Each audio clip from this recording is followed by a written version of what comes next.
Boa tarde, todas as pessoas aqui presentes, sejam bem-vindos aqui ao Ministério Público Federal. Desejo que é um prazer, uma honra recebê-los aqui, para sempre discutir, assim, um evento que tem dado, né, tantas forças e tanta alegria para quem já atua, para quem milita nos temas de direitos humanos, para quem busca a implementação de suas premissas, né? E esse seminário é um momento da gente talvez partilhar, né, Yolanda? O que foi essa caminhada, né? O que pensamos, vamos dizer assim, internamente aqui, eu, Eliane, Joabson, a gente já havia algum tempo discutindo, secretário Cláudio, como dar resposta às demandas que chegam diariamente, todos os dias chegam. Aqui é o gabinete do primeiro ofício, um gabinete com especialização, tipo, temos as atribuições de atuação em direitos humanos. E essa inquietação nossa levou, assim, dialogando aqui, será que a gente conseguiria algum auxílio do pessoal do Estado? Que setor seria? E aí, numa reunião com a secretária Lídia Moura, eu levei essa questão para ela. A secretária cobrou uma atuação em uma pauta das mulheres. Eu disse, secretária, eu não estou conseguindo dar resposta, porque minha equipe, hoje, a Secretaria-Geral restringe 3 servidores para o gabinete e a gente não consegue 300 casos. Normalmente, a gente trabalha com 200 casos extrajudiciais, que são casos, não são pessoas, são comunidades, são coletividades, né? Em torno de 100 casos judicializados, desde ações penais a ações civis públicas e outros. E a gente claramente não conseguia dar resposta. Era uma inquietação que eu trouxe em algumas ocasiões, especialmente na academia, alguns eventos na academia, e o professor Hugo promoveu, o professor Rodrigo promoveu. Nós falávamos disso, dessa necessidade de tratarmos a questão de maneira mais... buscarmos dar a resposta que se esperava, né? E eu lembro que todo, especialmente o pessoal que cobre a atuação na questão da mídia e direitos humanos, as violações de direitos humanos na mídia, eu e o Cláudio dividimos algumas vezes lá e sempre me colocavam para falar das ações e a gente tem sempre esse dilema, né? Como conseguir dar resposta. O professor Fernando Joaquim, alguns dias atrás, trouxe os alunos para conhecer a atuação do EPF de Direitos Humanos. O professor Fernando Joaquim, que é colega do professor Hugo, lá do Departamento de Ciências Jurídicas, lá de Santa Rita, e o aluno perguntou, em todos os casos assim, como é que vocês dão conta? E a resposta, olha, a gente não dá conta, a gente faz gestão de urgências. E isso é uma constante, vamos dizer assim. E eu acho que, a partir da ideia da Secretaria de Demora de dizer, a pessoa certa para a gente tratar disso é com o professor Cláudio. É a Secretaria de Estado da Ciência, Tecnologia e Ensino Superior.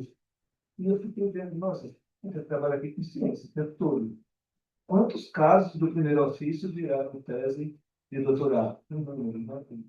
Dissertação de mestrado, vez por outra, eu estou em alguma banca, porque são casos que saíram de dentro do, da atuação do ofício. Que é essa auxílio público que vamos propor amanhã. A minha dissertação de mestrado também sai daqui.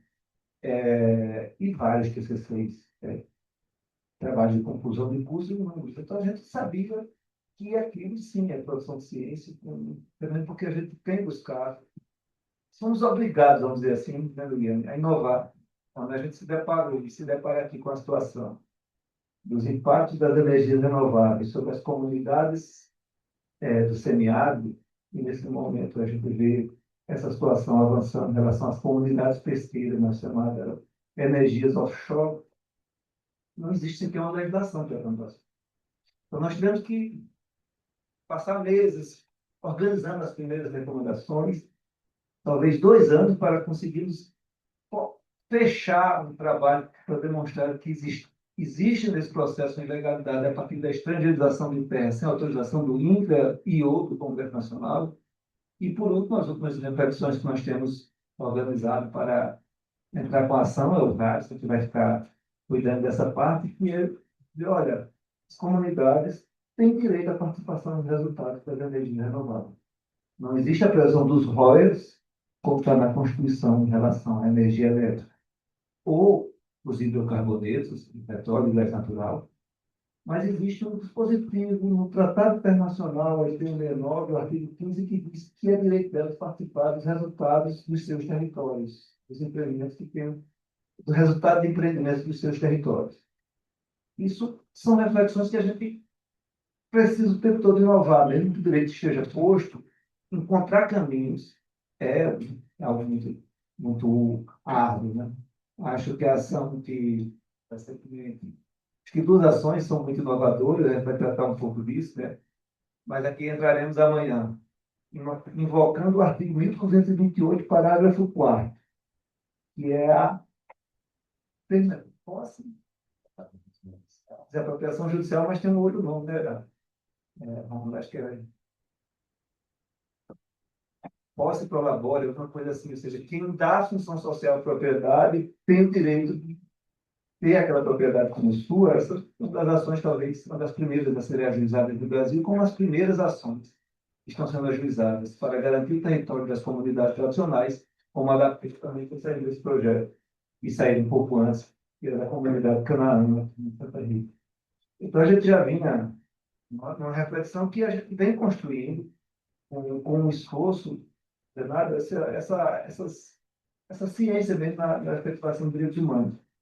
E aí, assim, para nossa felicidade, quando a secretária Lídia nos levou lá para conversar com o secretário Cláudio, com a Yolanda, com a equipe, a forma como o projeto foi abraçado, a forma como pudemos caminhar, chamamos o professor Hugo que venha casar com o programa, venha realmente trazer essa empolgação e fazer o que a gente talvez não conseguisse, que é dar os passos formais com a equipe da SECFIS e da FAPESP.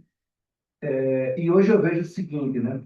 Há muitas discussões sobre a doutrina de direitos humanos. Eu diria que tem alguns colegas meus, como o André Carvalho Ramos, que faz uma discussão belíssima e das mais profícuas do Brasil sobre a jurisprudência em direitos humanos, mas até da legislação em direitos humanos, os tratados internacionais do que é direitos humanos, na ideia lá do Norberto Bobbio, que o professor Guilherme Tosse repete aqui com muito cuidado, e que os direitos humanos seriam os tratados, seriam esse pacto que ele chama de convivência humana sobre a Terra. Mas é o professor Zé Gerardo, da UNB, ele faz, não, eu discordo de todos. Direitos humanos é quando cada grupo está lutando pelos seus direitos em qualquer lugar do mundo. É lá que os direitos humanos estão. E eu acho que esse projeto ele traz um viés que é pouco explorado, que é um estudo sobre a efetivação dos direitos humanos na prática. Tem muita gente, como o André Carvalho Ramos, discutindo direitos humanos na jurisprudência. Tem muita gente como o Tosse e outros. O professor Guilherme Tosse, acho que é Tosse, é para não ser bem Tosse, José Tosse, discutindo direitos humanos a partir dos tratados, mas pouca discussão a partir da sua implementação. E esse projeto de pesquisa e extensão vem se propondo o tempo todo a dizer, conhecer o caso e ver que atuação vem a, a ser adequada. E é uma equipe que se junta à equipe do primeiro ofício, que é uma equipe aguerrida, e eu costumo dizer que nós trabalhamos, às vezes a gente vai nas comunidades e até com uma fala que às vezes, será que a gente está sendo um pouco insensível de dizer para as pessoas, tenha calma, a gente já trabalhou com centenas de casos desses, a gente vai achar uma solução. E às vezes o pessoal, para a gente, é mais um caso que a gente, de certo modo, pensa soluções a partir da experiência da equipe, e para as comunidades é o meu guia, é o meu local, é a minha casa, é o meu espaço. Mas eu tenho assim a minha experiência diária aqui no MPF, eu conheço poucas equipes que têm uma experiência tão grande na efetivação de direitos humanos como a equipe que trabalha conosco, Liliane, o Joabson, Manuel, o Josafá, a Janaína, os estagiários que estão passando por lá, hoje a Chade e o Tiago, e a equipe de pesquisadores encaixada como uma luva nisso, vamos dizer assim, a engenharia de Joabson para fazer com que todo mundo consiga juntar dentro dos nossos sistemas as peças que estão sendo produzidas, as atas de reunião, os ofícios, e os encaminhamentos, né? Cada despacho é uma discussão do que vamos fazer. Às vezes eu tenho reuniões longas com o Harrison e Liliana, para dizer que caminho a gente vai trilhar nesse caso complexo. Eu e cada um dos que estão aqui, professor, sempre acompanhando, sempre tendo notícias, sempre partilhando com a gente as suas experiências. E eu te diria, Cláudio, que tem sido muito enriquecedor esse projeto. Te agradecer imensamente a forma como você abraçou, a confiança com que vocês têm depositado, você e toda a equipe da CEPIS, Yolanda e todos os demais. E eu vejo aqui, sim, um fruto, uma semente que dará muitos frutos, uma perspectiva de que nós precisamos, sim, aprender a efetivar direitos humanos. Não é só teorizados, pensar como os tribunais estão decidindo, mas aprender a fazer com que eles cheguem na vida das pessoas. Porque nós temos uma Constituição com muitos direitos, uma Constituição cidadã, mas cada vez mais as pessoas acreditam menos na Constituição e, consequentemente, na própria democracia, porque esses direitos não chegam de verdade, de forma real na vida das pessoas. Então, tem sido para a gente, acho que para todo o ofício, todos do primeiro ofício, uma parceria muito, muito empolgante, e a gente está bastante feliz e podendo trazer isso para as comunidades. Aqui o pessoal da comunidade Vitória, onde hoje tivemos uma reunião com a Janaína e a Cristina, é um caso que o Rômulo tem acompanhado, escrito, hoje o Rômulo estava em viagem para cá e não pôde participar. Eu sei, mas hoje pela manhã ele estava em viagem, não pôde participar, e a gente discutia já os detalhes, formulando o documento que foi gestado ali, aqui, né, com a própria comunidade, do que seria um termo de posse para usar mais adiante quando a ação está proposta tramitando na Justiça pelos campeões da comunidade de Vitória, e fica ali entre o Mitos Mateus e o Colégio Monfride, eles possam receber, transformar esse termo de posse que foi trabalhado aqui com a própria comunidade, possam receber em mãos, agora se for uma escritura pública, ao final da ação Deus Campeão, que estamos tramitando. E esse detalhe é muito interessante, porque a comunidade participou da construção dele, assim como diversos outros casos, a gente tem buscado, claro, fazer com que a gente saia, a gente sabe que tem uma equipe tecnicamente muito capacitada para pensar o direito, mas pensar os pedidos, pensar como vai ser estruturado os direitos, a gente prefere partilhar com os donos do direito.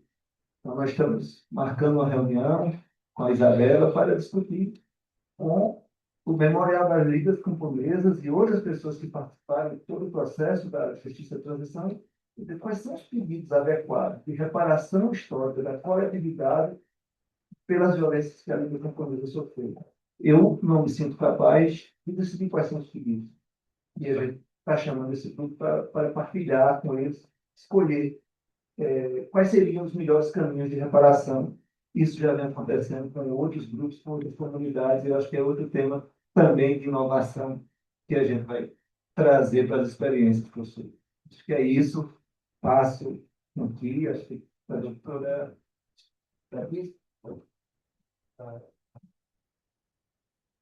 Pronto.